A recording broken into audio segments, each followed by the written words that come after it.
जसं राजकीय बाबतीत आपण न बोलण्याचं पथ्य पाळतो, त्याचप्रमाणे हिंदू धर्म आणि त्यातला ग्रंथ याविषयी बोलणं टाळावं. स्पष्ट बोल सदाशिव.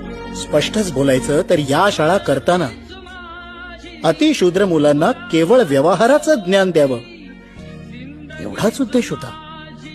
शिक्षणाचा केवळ इतकाच उद्देश असूच शकत नाही.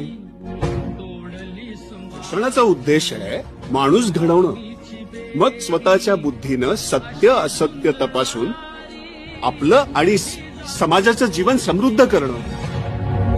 पण या शिक्षणातून एकमेकांविषयी द्वेषभावना निर्माण होत असेल तर एकमेकांविषयी म्हणजे स्वतःला श्रेष्ठ समजणाऱ्या ब्राह्मणांविषयीच ना. मग माझं तर स्पष्टच मत आहे, जो आजही मनुस्मृती डोक्यात घेऊन वावरतोय त्याचा द्वेष नाही, तिरस्कारच करायला